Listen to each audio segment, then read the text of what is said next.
नमस्कार। क्या सनातन धर्म के शास्त्रों में जन्म के आधार पर कैटेगराइजेशन यानी कि भेदभाव, जिसे हम आज कास्टिज्म के नाम से जानते हैं, इस प्रकार का किसी भी कॉन्सेप्ट के बारे में लिखा गया है?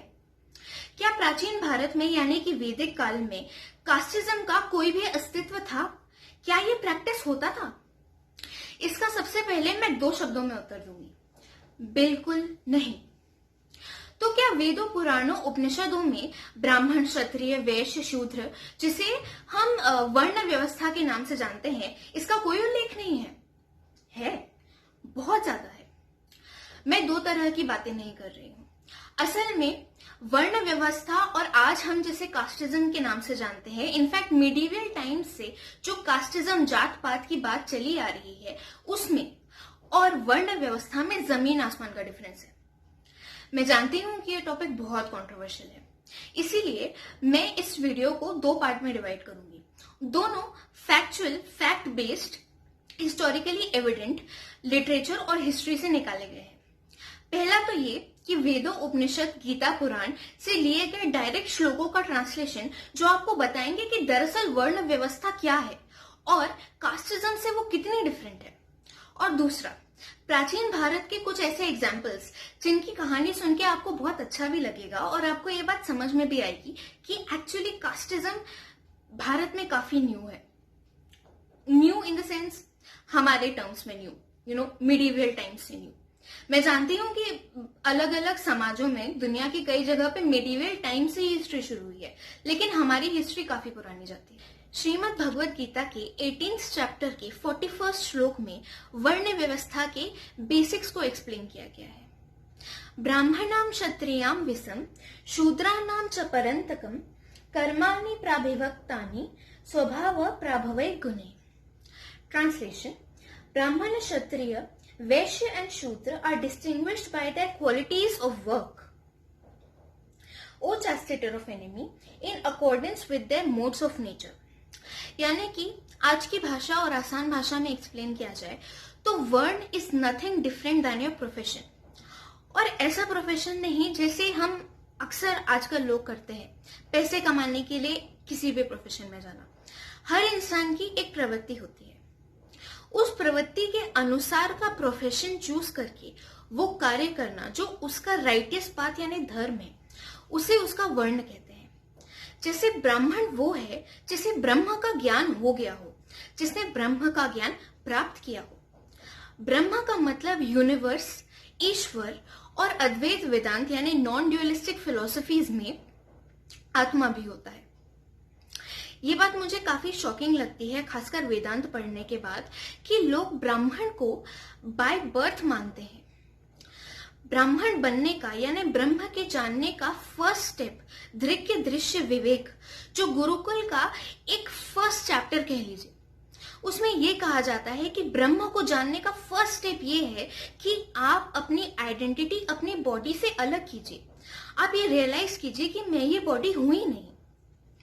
अगर आपको दृक् दृश्य विवेक के बारे में जानना है तो I will link the video in the cards. I have made a video about that. Anyway, तो ब्राह्मण वो है जिसे ब्रह्म का ज्ञान हो। इस वर्ण में वो लोग आते हैं जो इंटेलेक्चुअल प्रोफेशन में डील करते हैं, scientist, doctor, any intellectual teachers, specifically अध्यापक। ये सारे लोग, अगर आप आज इन सब में से कोई भी है तो आप ब्राह्मण हुए। यही उस समय भी होता था और ये बात हम आगे चलकर देखेंगे। इसी वीडियो में मैं कई ऐसे एग्जाम्पल्स दूंगी कि कैसे किसी और वर्ण में, मतलब किसी और वर्ण के माता पिता होने के बाद भी ना केवल ब्राह्मण बल्कि ये लोग, कई लोग ऐसे थे जो ब्रह्म ऋषि बन जाते थे। जैसे कि अगर आपके पिता डॉक्टर हैं तो आप बाय डिफॉल्ट डॉक्टर नहीं हुए। उसी प्रकार ब्राह्मण, क्षत्रिय, वैश्य, शूद्र इंसान के कर्म, इंसान के नेचर, इंसान की प्रवृत्ति के अनुसार होता है, उसके ज्ञान के अनुसार होता है। खैर, इस टॉपिक पे आगे बात करेंगे। श्लोक नंबर 41 से लेकर 45 तक ब्राह्मण, क्षत्रिय, वैश्य और शूद्र क्या क्या होते हैं, इनका एक्सप्लेनेशन भगवद गीता में दिया गया है 18th चैप्टर में। क्षत्रिय वो है जो अपने देश की सुरक्षा और देश के एडमिनिस्ट्रेशन के लिए काम करे, यानी एक पुलिस के सिपाही से लेकर प्राइम मिनिस्टर तक सभी क्षत्रिय में आए।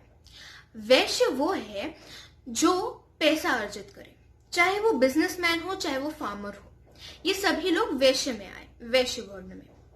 और शूद्र वो है जो सर्विस क्लास का है, यानी कि आप आज अगर आईटी सेक्टर में या किसी भी एमएनसी के लिए काम करते हैं तो आप शूद्र वर्ण में आए, क्योंकि आप सर्विस दे रहे हैं। शूद्र वर्ण के वो लोग होते थे जो किसी और के लिए काम करते थे। जैसे कि आज अगर आप अपनी काम करते हैं अपने ऑफिस में जाके, तो आप अपनी कंपनी के बढ़ावे के लिए काम करते हैं, आपको उसके बदले में सैलरी मिलती है, लेकिन बढ़ती आपकी कंपनी है। शूद्र were the only people who were allowed to accept salaries. And in fact आज के जमाने में जैसे होता है कि कई सर्विस क्लास के लोग, आईटी इंडस्ट्री के, एमएनसी के लोग टीचर्स से, साइंटिस्ट से ज्यादा अमीर होते हैं। It was also true back then. आप सोच कर देखिए, किसी भी सर्विस में काम करने वाला, अर्थात राजा के लिए खाना बनाने वाला, राजा के लिए रथ चलाने वाला भी शूद्र था। जैसा कि मिडिवल टाइम से प्रचलित हुआ कि शूद्र के हाथ का खाना नहीं खाते थे। एक्चुअली जो राजा के लिए खाना बनाते थे वो शूद्र वर्ण के ही होते थे, बिकॉज दे एक्सेप्टेड सैलरीज। राजा का रथ चलाने वाला शूद्र वर्ण का होता था, क्योंकि वो सर्विस इंडस्ट्री, ये कोई बुरा वर्ड नहीं है, ना था। रियलिटी में शूद्र शब्द बुरा वर्ड नहीं था, बन गया मिडिवल टाइम से। जो क्यों बना एक अलग कॉन्सेप्ट है, एक अलग टॉपिक है। इनफैक्ट शूद्र वर्ण में अगर जैसे एक फेमस एग्जाम्पल है कर्ण के पिताश्री सूतपुत्र, काफी फेमस नाम है। उनके पिताश्री रथ चलाते थे, भीष्म पितामह का भी रथ चलाते थे। उनको कभी भी आप किसी भी सीरियल में देखेंगे तो वो मुकुट, हार, सोने के सब पहने रहते थे, अच्छे घरों में रहते थे। सर्विस इंडस्ट्री के लोग वेल ऑफ थे। एंड इनफैक्ट उस समय ये प्रचलित था कि Brahmin was expected to live poorly, यानी कि ब्राह्मण को ये एक्सपेक्टेड होता था कि वो सिर्फ अपनी बेसिक नीड्स को पूरा करे और बाकी का ध्यान इंटेलेक्चुअली लगाए। और बाकी पूरी सोसाइटी के ये एक्सेप्टेड होता था, ये एक्सपेक्टेड होता था पूरी सोसाइटी से कि वो ब्राह्मण की बेसिक नीड्स को पूरा करे, जिससे वो ईश्वर में, जिससे वो इंटेलेक्चुअल प्रॉपर्टी क्रिएट करने में अपना पूरा ध्यान लगा सके।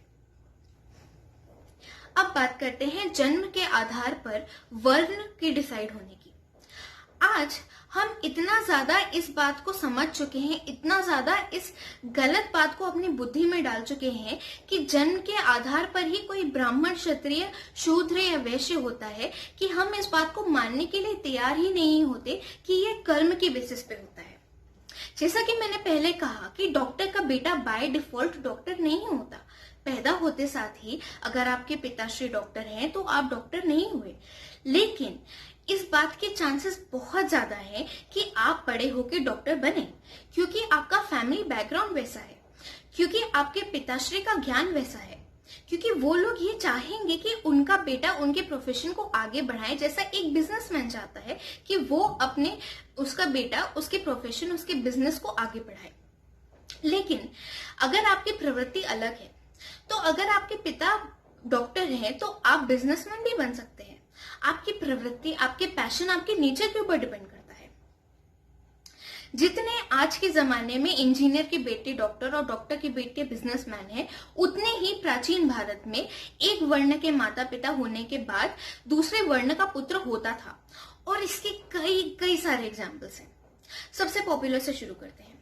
ऋषि विश्वामित्र क्षत्रिय थे, क्षत्रिय राजा थे, युद्ध किया करते थे, लेकिन न केवल ब्राह्मण बल्कि ब्रह्म ऋषि बने। उन्हें देवताओं से ऊपर का दर्जा मिला, वो ऐसे ब्राह्मण बने। महर्षि जबाली की तो कथा ऐसी है कि आज के जमाने, जैसे हम प्रोग्रेसिव समाज की तरफ बढ़ रहे हैं, उसमें भी उनकी लाइफ स्टोरी इंस्पायरिंग है और शायद आज भी ऐसा पॉसिबल ना हो पाए। ऋषि जबाली न केवल शूद्र माता के पुत्र थे बल्कि एक वैश्या के पुत्र थे। जब गौतम ऋषि उनके शहर में भ्रमण करने के लिए आए तो उनकी जिज्ञासा को देखते हुए जब उन्होंने उनसे रिक्वेस्ट किया कि प्लीज आप मुझे अपना शिष्य मान लीजिए, तब उनने उनकी जिज्ञासा को देख के तुरंत एक्सेप्ट किया। लेकिन उनने कहा कि जनेऊ संस्कार के लिए अपने पिता का नाम पूछ कर, जब उन्होंने अपनी माता से अपने पिता का नाम पूछा तो उनकी माता ने कहा कि मैंने कई लोगों की सेवा की है, इसलिए मैं पिता का नाम नहीं जानती। ये बात बताने के बाद भी गौतम ऋषि, जो उस समय के सबसे बड़े, सबसे प्रसिद्ध ऋषि थे, जिन्हें भगवान देवता के बराबर माना जाता था, उन्होंने इस शूद्र पुत्र को एक्सेप्ट किया। और जैसा मैंने कहा, शूद्र पुत्र बुरी बात नहीं होती थी। Service industry was not a bad thing, but yes, वैश्या का पुत्र होना और उसका ब्रह्म ऋषि बनना उस जमाने के हिसाब से भी बड़ी बात थी। उसके बाद भी सोसाइटी ने जवाली ऋषि को एक्सेप्ट किया, न केवल एक्सेप्ट किया बल्कि जवाली उपनिषद आज भी प्रख्यात है। अब बात करते हैं कोटिकर्ण की। कोटिकर्ण का मतलब होता है वो जिसके कान की इयररिंग का मूल 1 करोड़ मुद्राएं हैं। वो व्यक्ति इतना अमीर वैश्य था, इतना अमीर बिजनेसमैन था कि उनका नाम ही कोटिकर्ण पड़ गया, क्योंकि उनके कान की इयररिंग की कीमत 1 करोड़ मुद्राएं थी। एक बार इस ऋषि ने पूरे घाट को, बनारस के पूरे घाट को खरीद लिया, हर एक नौका वाले को इतने पैसे देके कि घाट के पूरे स्क्वायर रूट में, पूरे स्क्वायर एरिया में गोल्ड के टाइल से बिक जाए। इतना गोल्ड देके, मतलब घाट के एरिया के बराबर गोल्ड देकर उनने पूरा का पूरा वाराणसी घाट खरीद लिया। इतने अमीर बिजनेसमैन, इतना अमीर वैश्य भी एक गरीब ब्राह्मण बना जो नंगे पैर चलता था और जो भिक्षा मांगता था। इनका कन्वर्जन भी, आई मीन नॉट से कन्वर्जन, इनका हृदय परिवर्तन एक दूसरे ब्राह्मण की वजह से हुआ, जिनसे जब इन्होंने कहा कि आप मुझसे जो दान चाहिए वो मांगिए, तब उन्होंने उनसे कहा कि मैं तुमसे ज्यादा अमीर हूं क्योंकि मेरा पूरा संसार है। एनीवे, ये बात हुई ऋषि कोटिकर्ण की। महर्षि वाल्मीकि की भी कथा बहुत प्रचलित है। कई लोगों का मानना है कि वो चोर हुआ करते थे और शूद्र घर में उनका जन्म हुआ था, लेकिन वो महर्षि और ब्राह्मण बने। लेकिन ये काफी कंट्रोवर्शियल है, क्योंकि कुछ लोगों का मानना है कि उनके पिता भी ब्राह्मण थे, तो मैं उनके बारे में एग्जाम्पल नहीं दूंगी। पर अगर आप इंडियन हिस्ट्री को, अगर आप एंशिएंट इंडियन हिस्ट्री को उठा के देखें तो जितने भी प्रसिद्ध लोग हैं, अगर आप उनकी हिस्ट्री देखेंगे तो उनके फैमिली बैकग्राउंड से आपको समझ में आ जाएगा कि वर्ण व्यवस्था was nowhere close to casteism as it is right now और as it was in the medieval era. So मैं अब आपको ऋग्वेद के और यजुर्वेद के कुछ श्लोक पढ़ के सुनाऊंगी और उनके ट्रांसलेशन, जिससे आपको वर्ण व्यवस्था का और क्लैरिटी मिल जाएगी कि वेदों में उनके बारे में क्या कहा गया है। रुचम नो धेहि ब्राह्मणेषु, रुचम न राजसो नरस्कृति, रुचम विषयेणु शूद्रेणु, मयि धेहि रुचा रुचम। परमात्मा ब्राह्मणादि वर्णों में पक्षपात रहित समान प्रीति करता है, पक्षपात रहित समान प्रीति करता है। इसका अनुसरण विद्वान लोग भी करते हैं, किंतु जो श्रेष्ठता का मापदंड गुण, कर्म और स्वभाव को नहीं मानते, वे लोग निंदनीय और असम्मान के पात्र हैं। ये श्लोक न केवल कास्टिज्म को खारिज करता है, बल्कि ये भी कहता है कि अगर आप किसी भी इंसान की श्रेष्ठता, उसके गुण, कर्म और स्वभाव के अलावा किसी भी चीज को मानेंगे तो आप असम्मान के पात्र हैं। इसमें बेसिकली हमारी सोसाइटी में हर एक तरीके से किसी इंसान को जज किया जाता है, वो आ जाता है। लोग या तो किसी को उसके धन के बेसिस पे जज करते हैं, या उसके अपीयरेंस के बेसिस पे, या उसके पोस्ट के बेसिस पे। यजुर्वेद के 18/48 इस श्लोक के अनुसार अगर आप किसी भी मनुष्य को गुण, कर्म और स्वभाव के अलावा किसी भी चीज से जज करते हैं तो बेसिकली आप एक खराब इंसान है। एनीवे, इसके अलावा हम बात करते हैं ऋग्वेद के इस श्लोक की, जो ब्राह्मण के प्रवृत्ति के बारे में बोलता है। ब्राह्मणा सोमिनो वाचमकृत ब्राह्मण प्रवृत्ति परिवस्तनीयम अर्धव्यो घर्मिण स्वधिर्धाना आविर्भर्ति गुना न केचित। ब्राह्मण वह है जो शांत, तपस्वी और यजनशील हो। जैसे वर्ष पर्यंत चलने वाले सोम युक्त यज्ञ में स्तोत्र मंत्र ध्वनि करते हैं, वैसे ही शब्द मेंढक भी करता है। जो स्वयं ज्ञानवान हो और संसार को ज्ञान देकर भूले भटकों को सन्मार्ग पर ले जाता हो, ऐसे को ही ब्राह्मण कहते हैं। उन्हें संसार के समक्ष आकर लोगों का उपकार करना चाहिए। मैं उम्मीद करती हूँ कि इस वीडियो ने आपकी किसी प्रकार से सहायता की होगी। अगर आपको ये वीडियो अच्छा लगा तो इसे लाइक, कमेंट, शेयर और मेरे चैनल ब्रह्मवाचिका को जरूर सब्सक्राइब करें। मैं भारत के प्राचीन ज्ञान को वापस मॉडर्न सोसाइटी में लाने का एक छोटा सा प्रयास कर रही हूँ। जय सिया राम।